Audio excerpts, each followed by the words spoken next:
Je, je pourrais continuer sur la religion, mais je voudrais complètement aller en France pour faire un grand écart avec l'extase de Monia Aljalis, aussi au seuil. Alors, comme je dis maladroitement, c'est le premier de la liste. Euh, Moi, c'est cette fille. Alors, je sais pas si vous avez capté ce que je veux dire, parce que tout lecteur, on a un parcours de lecture et tout ça. Moi, c'est mon Henry Miller à moi, cette fille. C'est-à-dire d'aujourd'hui, quoi. C'est-à-dire Henry Miller, bah, vous savez, hein, ça sent le soufre un peu, Henry Miller. Vous voyez, quand il était à Paris, il vivait chez les femmes qu'il hébergeait. Puis il a fait des livres un peu sexuels, quand même, hein, voilà, mais c'était une autre époque. Et là, vous voyez, ce livre s'appelle L'Extase. Cette fille, enfin, la manière dont l'auteur met en scène cette fille, il y a quelque chose, je trouve, de l'ordre de l'irrévérence, de la sensualité. Cette fille, c'est une Parisienne. Je pense que c'est plutôt, on imagine une belle fille qui, comme ça, vit sa vie, assume sa vie. Alors, elle a fait un choix, elle ne sait pas si c'est le bon choix, mais c'est le choix de profiter des fêtes, profiter des hommes. Donc, elle a une vie assez libre pour une fille d'origine maghrébine. Pas évident, hein. Parfois, l'autrice n'hésite pas à dire, mais sur d'autres sujets que fou, l'intégration, tout ça, non mais il faudrait 15 générations parfois pour s'intégrer complètement. C'est un peu provocateur, hein, mais voilà. Et ce livre, ce que j'aime beaucoup, et c'est pour ça aussi que ça me fait penser à Miller, alors, peut-être un peu dans l'écriture, c'est un roman, alors par contre là mon expression est un peu ringarde, mais c'est un roman piétonnier. C'est-à-dire que cette fille, en fait, au début du livre, elle décide de ne pas aller bosser et elle a aucune culpabilité par rapport à ça.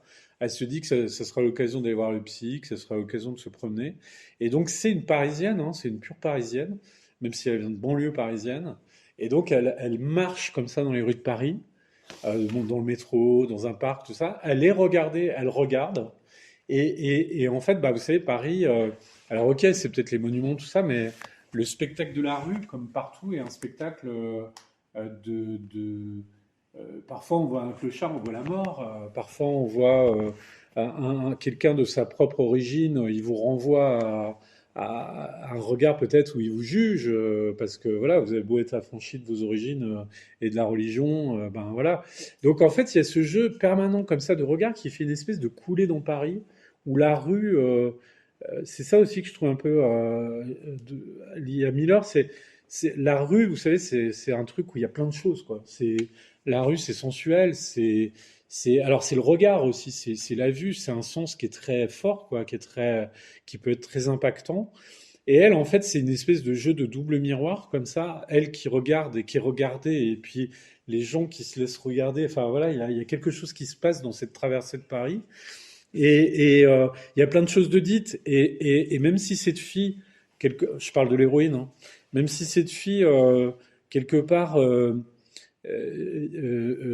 comment dire, sa mère prie pour elle, Dieu, Allah le plus grand, pour qu'elle soit une fille bien, pour qu'elle réussisse dans la vie, et ça l'a peut-être aidé à être ce qu'elle est, hein. Sauf que, et il y a les paroles qu'on dit dans ce livre, au fur et à mesure qui s'égrènent comme ça, au fur et à mesure comme une prière, elle détourne en quelque sorte cette prière au suprême, au tout, quoi, qui est Dieu. Mais justement, il y a comme un hiatus, enfin, dans cette prière et dans ce qu'elle ressent et dans ce qu'elle vit, quoi. Et donc là encore, c'est un livre, la forme est très classique, juste comme ça une marche, sauf que vous avez parfois des bouts de prière, des bouts d'incantation, et on se demande en fait quelle vérité il y a dans cette parole en fait. Enfin, attention, hein, je veux pas remettre en question n'importe quelle religion, mais un croyant ou quelqu'un qui est issu de groupes de croyants peut aussi douter de sa foi et de cette parole tournée vers l'unique, vers la vérité révélée en quelque sorte. Et voilà, et il y a ce mélange comme ça de sensualité, de doute, parce qu'il y a des doutes aussi chez cette fille, de la rue, de la religion, de l'origine.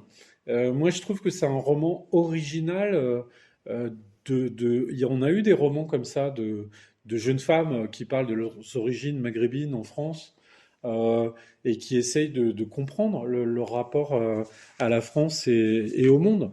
Et je trouve que celui-là, il a une tonalité un peu différente, originale. Alors, C'est une pure parisienne, hein, non, peut-être qu'elle vous exécrera, parce que voilà, elle est libre, elle consomme un peu les hommes comme des Kleenex, on sent que voilà, elle est pure parisienne, hein, on l'imagine habillée, voilà, en parisienne, conquérante sur le pavé, tout ça. Donc elle illustre peut-être quelque chose de la féminité qui ne représente pas toute la féminité.